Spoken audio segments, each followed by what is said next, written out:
serumah tapi tidak sejiwa, yaitu ketika kita tidak memiliki lagi kedekatan atau kedekatan dengan pasangan atau dengan anggota keluarga yang lainnya. Ciri yang bisa kita lihat adalah orang-orang yang jarang ngobrol lama. Ngobrol lama, bahkan melakukan yang namanya rapat. Rumah dalam hal ini seperti terminal yang diibaratkan orang nggak pernah rapat. Biasa kita lihat omongan yang disampaikan biasa sekedar basa-basi. Ayah bertemu anak sekedar menyapa, udah makan belum? PR udah selesai.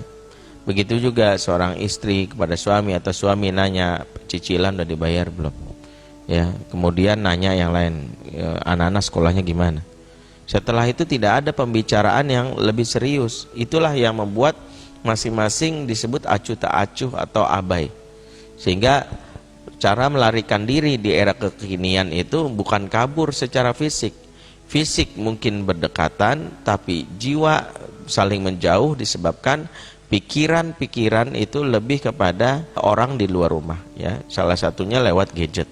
Maka kalau kita dapati kondisi inilah yang disebut, yang kita khawatirkan, yaitu serumah tapi tak sejiwa. Secara de facto mereka adalah anggota keluarga, tapi ketika hati tidak terpaut, jiwa tidak terikat, maka masuklah pihak lain yang berpeluang untuk munculnya kasus perselingkuhan. Suami yang tidak memiliki perasaan yang kuat terhadap istri sebatas hanya untuk melampiaskan syahwat.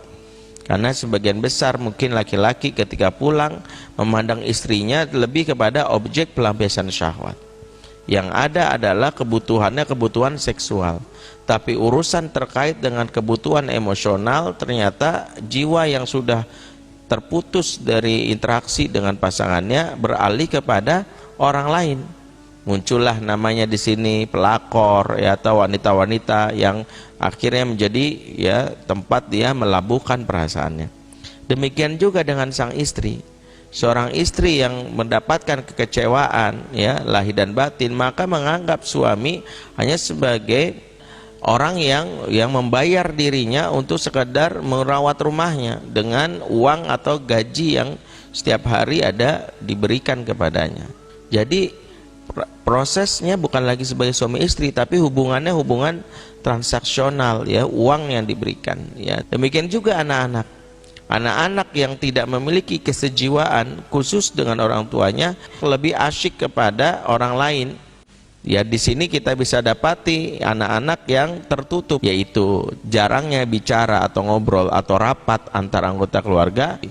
Maka banyak ortu yang akhirnya terkaget-kaget ketika dapat laporan anaknya begini, anaknya begitu. Ya Allah, udah lama 2 minggu nggak sekolah. Ya Allah, kamu tuh pacaran sama ini, siapa yang ngajarin kamu pacaran? Dan itu bisa kita lihat bukan hanya dari anak dan ortu, suami istri saja yang sudah mulai saling memprotek handphone. Ini sesuatu yang menunjukkan sudah tidak ada kesejiwaan.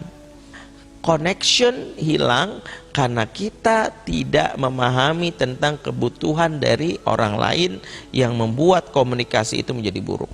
Sehingga ketika orang merasa bahwa kebutuhan dia tidak dipenuhi di dalam rumahnya, merasa anggota keluarga tidak mengetahui apa menjadi kebutuhan pokoknya, disitulah muncul yang namanya peluang orang-orang yang melarikan diri. Makanya pentingnya kita untuk mempelajari betul bagaimana sejatinya mewujudkan rumah tangga yang serumah dan sejiwa.